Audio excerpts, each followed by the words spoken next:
தமிழ்நாட்டுல எல்லாமே சேஞ்ச் ஆயிடுச்சு. உங்க நகையையும் சேஞ்ச் பண்ணுங்க. உங்க பழைய நகைக்கு கிராமுக்கு 150 ரூபாய் கூடுதலா வாங்கி புது நகை எடுத்துக்கோங்க. அதே கம்மி சேதாரம் தான் உங்க லலிதால மட்டும்தான். ஆச்சி மசாலா. எந்த சமையலும் ருசி தேடும் ரகசியம் 20 ரூபாய். ஹாலிடேஸ்னாலே அது நம்ம GT ஹாலிடேஸ் தான். GT Holidays, South India's #1 travel brand. You know you are special when you're with GT Holidays. பயங்கரமான ஒரு ஸ்மக்லிங் பண்ணக்கூடிய ஒரு கேங்.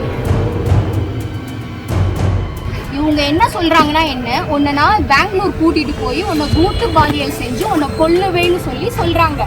இன்ஸ்பெக்டர் மீனா மேடம் என்ன சொல்றாங்கன்னா, நீ அவங்களோட காம்ப்ரமைஸ்னா போயிரு, இல்ல அப்படின்னா உன்னை அவங்களே கொன்றுவாங்கன்னு சொல்லி. பாதிக்கப்பட்ட நான் என் உயிரை கையில பிடிச்சு ஓடிட்டு இருக்கேன். எனக்கு ஒரு நியாயம் கிடைக்காதா, நீதி கிடைக்காதான்னு போயிட்டு இருக்கேன்.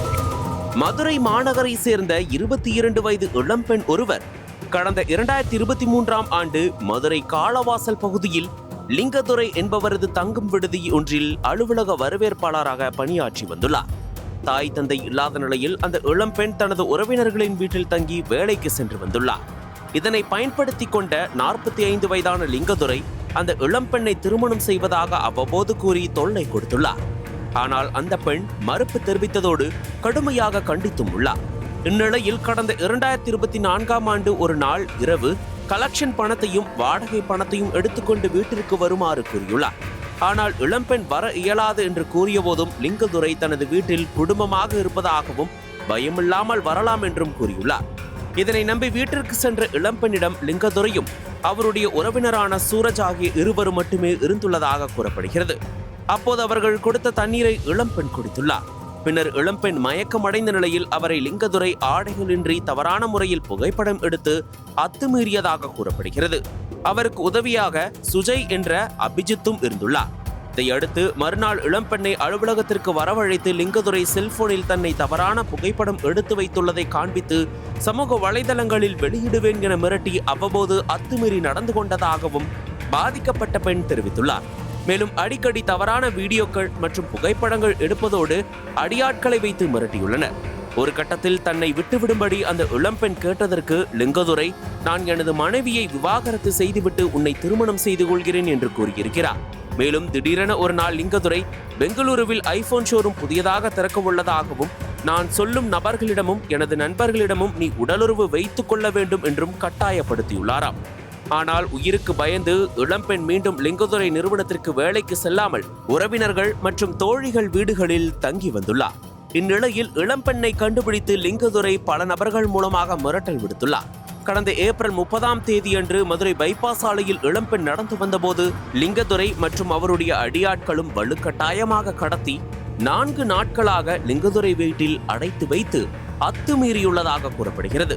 அதன் பின் 100க்கு போன் செய்த பின்னர் காவல்துறையினர் வந்து முறையாக விசாரணை நடத்தாமல் இளம்பெண்ணை வீட்டிற்கு அனுப்பி வைத்துள்ளதாக கூறப்படுகிறது. இதையடுத்து லிங்கதுரை, சூரஜ் ஆகியோரால் தனது உயிருக்கு ஆபத்து இருப்பதாக கூறி மதுரை மாநகர தெற்கு அனைத்து மகளிர் காவல் நிலையத்தில் புகார் மனு அளித்த நிலையில் கடந்த மே 16ஆம் தேதி வழக்கு பதிவு செய்தனர். இந்த நிலையில் வழக்கு பதிவு செய்த காவல்துறை லிங்கதுரை மற்றும் சூரஜ் மீது நடவடிக்கை எடுக்கவில்லை என்றும், லிங்கதுரை தன்னை தொடர்ந்து மிரட்டுவதாகவும் வீடியோக்களை எடுத்து வைத்து மிரட்டுவதாகவும் மகளிர் காவல் நிலையத்தில் புகார் கொடுத்துள்ளார். ஆனால் இன்ஸ்பெக்டர் மீனா லிங்கதுரைக்கு ஆதரவாக பேசியதாக கூறப்படுகிறது. மேலும் பணம் பெற்றுக்கொண்டு வழக்கை திரும்ப பெறுமாறு கூறியிருக்கிறார். பாதிக்கப்பட்ட தனக்கு ஆதரவாக இல்லாமல் லிங்கதுரைக்கு ஆதரவாக ஆய்வாளர் செயல்பட்டு வருவதாக அந்த இளம்பெண் குற்றம் சாட்டியுள்ளார். இந்த நிலையில் தொடர்ந்து பணம் பெற்றுக்கொண்டு இதுபோன்று பெண்களுக்கு பாதுகாப்பு இல்லாத நிலையை காவல்துறையினரே உருவாக்குகின்றனர். பாதுகாப்பு கருதி சிங்கப்பெண் படை மற்றும் காவல்துறையினர் அவசர உதவிக்கு தொடர்பு கொண்ட போது எந்தவித பதிலும் அளிக்காமல் தொடர்ந்து தாமதப்படுத்தினர் எனவும் பாதிக்கப்பட்ட இளம்பெண் கண்ணீர் மல்க அழுது தனது குற்றச்சாட்டை தெரிவித்தார். 2023ல ஜாயின் பண்ணேன். ஜூன் மாசத்துல நான் ஜாயின் பண்ணேன். ஜூன் அந்த 15ல நாங்க வேலை பார்க்குறேன். அந்த இடத்துல அந்த வேலை பார்த்துட்டு இருக்கும் போது அப்போ திடீர்னு என்கிட்ட ஒரு நாள் என்ன சொல்றாங்கன்னா, அந்த முதலாளி, அந்த ஓனர் லிங்கதுரை என்னோட பணத்தை எடுத்துட்டு கணக்கு முடிக்கிற பணத்தை நான் மணி சார் கிட்ட தான் கணக்கை ஒப்படைப்பேன்னு நான் சொல்றேன். அவங்க என்ன சொல்றாங்கன்னா, நீ அந்த பணத்தை அங்கே ஒப்படைக்க வேணாம், நீ இங்கே வந்துரு, இங்கே அப்பார்ட்மெண்ட்ல நான் ஃபேமிலியாக தான் நாங்கள் இருக்கோம், ஒன்றும் பிரச்சனை இல்லை, நீ நேராக நீங்கள் வரலாம் அப்படின்னு சொல்றாங்க. அப்ப நான் சொன்னேன், நான் அப்படிலாம் வர முடியாது சார், என்னை விட்டுருங்க, எனக்கு வீட்டுக்கு டைம் ஆயிடுச்சு, மணி 6:30 ஆச்சு, என்னோட டியூட்டி டைமு 7 மணிக்கு வரைக்கும் தான், நான் 7 மணிக்கு வீட்டுக்கு நான் போயிடணும், என்னை விட்டுருங்கன்னு சொல்லி நான் சொல்றேன். இல்லம்மா நீ இங்க வா, நாங்க குடும்பமா தான் வாழ்றோம்னு சொல்லி அவரோட அப்பார்ட்மெண்ட் சோமசுந்தரம் எஸ்எஸ் காலனில இருக்கிற சோமசுந்தரம் அப்பார்ட்மெண்ட் 23 நம்பருக்கு என்னை கூப்பிட்டாங்க. என்னை கூப்பிட்டு இந்த மாதிரி ஒரு விஷயத்த நீ பண்ணியிருக்க, நீ பேசியிருக்க அப்படின்னு சொல்லி என்கிட்ட சொன்னாங்க. என்ன சார் விஷயம் நான் பண்ணியிருக்கேன்னு சொல்லி நான் கேட்டேன். அப்போ என்னோட ஃபர்தாவை கலட்ட சொல்லி ஒரு நாள் எடுத்து வச்சிருந்தாரு ஒரு வீடியோவை, அதை என்கிட்ட அந்த வீட்டுக்கு போனப்ப காமிச்சாரு. நீ இந்த மாதிரி என் கூட நீ இல்ல அப்படின்னா நான் இதை வீடியோவா போட்டுருவேன், வெளியே போட்டுருவேன் அப்படின்னு சொல்லி சொன்னேன். நான் சொன்னேன், சார் இப்படிலாம் பண்ணாதீங்க, தயவு செஞ்சு என்னை விட்டுருங்க, இன்னைக்கு நான் இல்லைன்னா உங்களுக்கு நாளைக்கு ஒருத்தவங்க.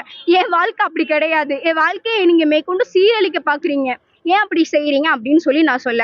அவர் என்ன சொல்றாரு, இல்ல நான் எனக்கு உன்னை பிடிச்சிருக்கு, எனக்கு உன்னை விருப்பமா தான் எனக்கு அடையணும்னு எண்ணம், ஆனா நீ விட மாட்டேற அப்படின்னு சொல்லி அவங்க தம்பியும் இவரும் என்னை சேர்ந்து அடிச்சு துன்புறுத்தி எனக்கு மயக்க மருந்து கொடுத்து என்னை அடைஞ்சிட்டாங்க. அந்த போட்டோ அந்த வீடியோ எல்லாத்தையும் எடுத்து வச்சிருக்காங்க. இப்போ நான் ஸ்டேஷன்ல போய் இதை கம்ப்ளைண்டா நான் கொடுத்துருக்கேன். கம்ப்ளைண்டா கொடுத்ததுக்கு அப்புறம் அவங்க என்ன செஞ்சிருக்காங்க, அவன் ஸ்டேஷனுக்கு வரவே என்ன போட்டோ வீடியோ எல்லாத்தையும் எடுத்துட்டு வருவானான்னு கேக்குறாங்க. இன்ஸ்பெக்டர் மீனா மேடம், அவங்க தெற்கு காவல் நிலையத்துல இருக்காங்க. பெண்கள் மகளிர் காவல் நிலையத்துல உள்ள ஒரு அதிகாரி ஒரு மகளிருக்கு அகேன்ஸ்டாவே பேசுறாங்க. என்ன சொல்றாங்கன்னா, அவன்கிட்ட பணத்தை வாங்கிட்டு நீ போன்னு சொல்றாங்க. பணத்தை வாங்கிட்டு நான் ஏன் போகணும்? நான் தப்பு பண்ணலையே, தப்பு பண்ணவனுக்கு அப்ப தண்டனை கிடைக்காது அந்த நாட்டுல? தப்பு பண்ணவெல்லாம் மேற்கொண்டு இன்னும் எத்தனை பொண்ணு பேரை இது வரைக்குமே லிங்கோதுரை எத்தனையோட பொண்ணை லைஃப் ஸ்பாயில் பண்ணிருப்பாங்கன்னு தெரியல. எனக்கு மெசேஜ் பண்ணிருக்காங்க ஐ கில் யூன்னு. அதுக்கு இன்ஸ்பெக்டர் சொல்றாங்க, அந்த மேடம் சொல்றாங்க, மீனா மேடம் சொல்றாங்க, ஐ கில் யூ இல்லம்மா ஐ கிஸ் யூன்னு அனுப்புறதுக்கு பதிலா ஐ கில் யூன்னு அனுப்பிச்சிருக்காங்கன்னு சொல்றாங்க. இது எந்த விதத்துல நான் எடுத்துக்குவேன்? இது எந்த விதத்துல நீங்க யாருனாலுமே ஒரு உலகத்துல ஒன்றும் இல்லை. எனக்கு அவங்க என்னோட செக்ஸ் டார்ச்சர் கொடுக்கும் போது எனக்கு 19 வயசு தான் ஆகுது. அப்ப நான் ஒரு சின்ன பிள்ளை. அப்போ அந்த இடத்துல என்னை அவங்க அப்படி பண்ணி என்னை அவ்வளவு தூரம் என்னை ஹராஸ் பண்ணி வச்சு என் ஃபேமிலி எல்லாரையும் அவங்க தெரிஞ்சு வச்சுட்டு இன்னைக்கு என் ஃபேமிலியில இருக்கிறவங்க எல்லார் நம்பரும் அவங்கள்ட்ட இருக்கு. ஒவ்வொருத்தவங்களும் அவங்கள கூட்டிட்டு போய் மிரட்டி பேசி வச்சுட்டு இருக்காங்க. இதுக்கப்புறமா தான் நான் என்ன பண்ணேன்னா, இந்த 30ஆம் தேதி என்னை 4 நாள் அவங்க வீட்டுக்கு கூட்டிட்டு போய் வச்சாங்க. பெங்களூருக்கு என்னை கூட்டிட்டு போறதுதான் இப்ப பிளான். பெங்களூர்ல கூட்டிட்டு போய் அவங்க சித்தப்பா பையன் சுஜய், அவங்க சித்தப்பா ராமச்சந்திரன் அவர் பேரு, அவர் பயங்கரமான ஸ்மக்லிங், அதாவது 1-2 கிடையாது, பயங்கரமான ஒரு கஞ்சா கோஷ்டினா அது அவங்கதான். நான் அது எல்லாத்தையுமே நான் அவங்கள்ட்ட சொல்றேன். ஒரு நபர் இன்னைக்கு என்ன பண்றாங்கன்னு அவங்க போன் மூலமா எல்லாமே அரஸ்ட்மெண்ட் பண்ணி கண்டுபிடிச்சிடலாம். இன்னைக்கு வரைக்கும் எனக்கு பாதிப்பு ஏற்படுத்தி ரிசப்ஷனிஸ்டா சேர்ந்தீங்கன்னா அவங்கள பத்தி இவ்வளவு டீடைல்ஸ் உங்களுக்கு எப்படி தெரியும்? எப்படி தெரியும்னா அவர் தான் என்கிட்ட சொல்றாங்க. என்ன மிரட்டுறாங்க. ஒரு எம்ப்ளாயா நான் இப்ப இல்ல சார், நான் இப்ப அவங்கள விட்டு நின்னுட்டேன். என்கிட்ட எம்ப்ளாயா இருக்கும் போது இதை சொல்லல. இப்போ சமீபத்துல இந்த 30ஆம் தேதி நடந்துச்சுல, அவர் வீட்டுல 4 நாள் கொண்டு போய் என்ன அரெஸ்ட் பண்ணதுக்கு அப்புறம் ஏன் நீங்க அங்க போனீங்க? அப்போ எம்ப்ளாயி இல்லனா எதுக்கு அங்க போறீங்க? அவங்க கூப்பிட்டாங்க. அவர் என்ன கில் பண்ணிடுவேன்னு சொல்றாரு சார். என்ன கில் பண்ணிடுவேன்னு சொல்லி என்ன தொடர்ந்து பின்தொடர்ந்து வர்றாங்க. என்ன பின்தொடர்ந்து என்ன கார்ல இருந்தா வலுக்கட்டாயமா ஏத்திட்டு போறாங்க. அப்பதான் அன்னைக்கு தான் 100க்கு நான் போன் பண்றேன். 100க்கு வர்றாங்க, காசை வாங்கிட்டு போயிட்டாங்களே, நான் அந்த இடத்துல விட்டுட்டுல போயிருக்காங்க. ஏன் எந்த ஒரு ஆக்ஷன் எடுக்கல? யாருமே இல்ல. இப்போ நான் மட்டும் தான் இதுல எல்லா விஷயத்தையும் நான் தான் மட்டும் தான் போராடி. உங்க உறவினர்கள் யாருமே ஒண்ணுமே இல்ல. இப்ப நீங்க சொல்றீங்க அவங்களா என்ன சொல்றாங்க? அவங்களா அவங்களுக்கு சப்போர்ட் பண்றாங்களா இல்ல உங்களுக்கு சப்போர்ட் பண்றாங்களா? ஏன் நீங்க தனியா போராடிட்டு இருக்கீங்க? என்ன காரணம்? என் ஃபேமிலியில நான் தனியா வச்சிருக்கிறதுக்கு ஒரே காரணம் என்னன்னா, கொன்றுவாங்க. இவங்களுக்கு ஆள் பழக்கம் அதிகமானது. லிங்கதுரைன்றவங்க ஒரு இப்போ வரைக்கும் என்னையுமே கொல்லணும்னு நினைச்சுதான் முயற்சி பண்ணிட்டு இருக்காங்க. இதை ஸ்டேஷன்ல இன்ஸ்பெக்டர் மீனா மேடமே சொல்லியிருக்காங்க, நீ காம்ப்ரமைஸனா போலன்னா உன்னையவே கொன்றுவாங்கன்னு சொல்லியிருக்காங்க.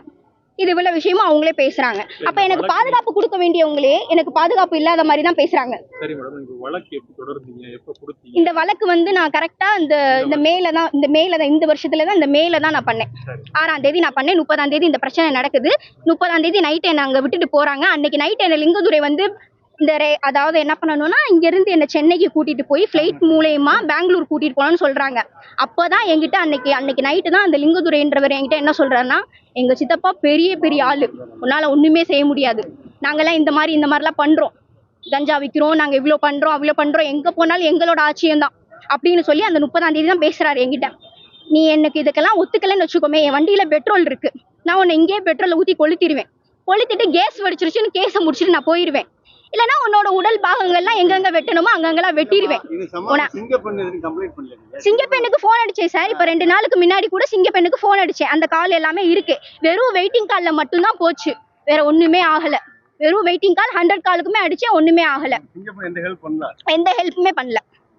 எனக்கு ஸ்டேஷன்லயே ஹெல்ப் பண்ணல. இவ்வளவு எவிடன்ஸ் கொடுத்துமே எனக்கு ஹெல்ப் பண்ணல. ஸ்டேஷன்ல அவரோட மெயில் ஐடியில ஒரு தப்பான பொருளை எனக்கு கொடுத்திருக்காரு. அந்த பொருளை நான் அவங்கள்ட்ட காட்டுறேன். அவங்க என்ன சொல்றாங்க, இது அவங்க பண்ணலையாமேப்பா அப்படின்றாங்க. அப்புறம் எப்படி அந்த பர்சனோட மெயில் ஐடி வர்றதுக்கு காரணம் என்ன?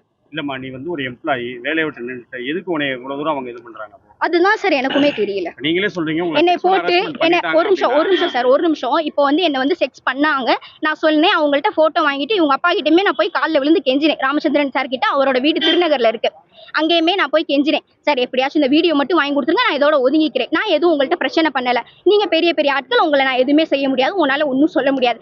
என்ன அனுபவிச்சாங்க, எல்லாரும் சேர்ந்து என்ன அனுபவிச்சாங்க. இன்னைக்கு வந்து என்ன அதே அனுபவிச்ச அந்த பெண்ணே வந்து கொல்லணும்னு சொல்லி என்ன வந்து கொலை பண்றதுக்கும் இன்னைக்கு வந்துட்டு இருக்காங்க. அது உடனே போலீஸ் காவல் நிலையமும் துணையா இருக்கு.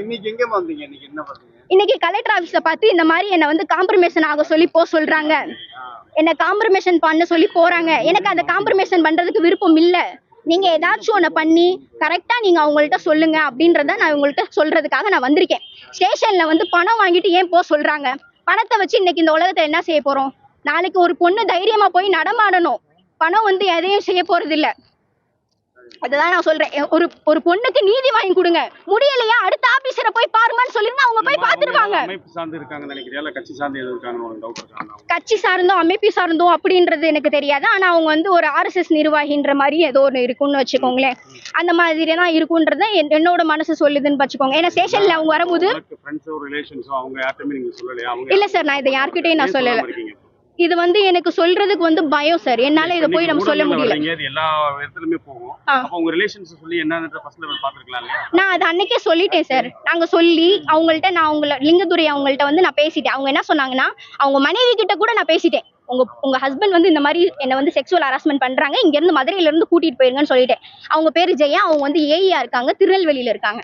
நான் அவங்கள்ட்டயுமே சொல்லிட்டேன், மேடம் இந்த மாதிரி கூட்டிட்டு போயிருங்க, தயவு செஞ்சு எனக்கு அவங்க ஃபேமிலி மூலியமா தான் சார் இதை போய் நான் சொல்ல முடியும். என் ஃபேமிலியில ஒரு பாதிக்கப்பட்ட பெண் போய் என்னைக்குமே அவங்க அப்பா அம்மாட்ட சொல்ல முடியாது. ஏன்னா அவங்க அப்பா அம்மா அதை தாங்கிக்கிற மனநிலையில இருக்க மாட்டாங்க. ஏன்னா அவ ஒரு பெண்ணு, நாளைக்கு ஒரு இடத்துக்கு போகணும், நாளைக்கு வாழணும். இன்னைக்கு வரைக்குமே என்னால முடியலன்ற அந்த ஒரு காரணத்துல இருந்து நான் போய் அங்க இந்த பிரச்சனை நடந்து 2 மாசம் ஆச்சு. 2 மாசமாயி அவன் ஸ்டேஷனுக்கு வந்து போயிட்டு இருக்கான், சந்தோஷமா இருக்கான். பாதிக்கப்பட்ட நான் என் உயிரை கையில பிடிச்சு ஓடிட்டு இருக்கேன். எனக்கு ஒரு நியாயம் கிடைக்காதா, நீதி கிடைக்காதான்னு போயிட்டு இருக்கேன்.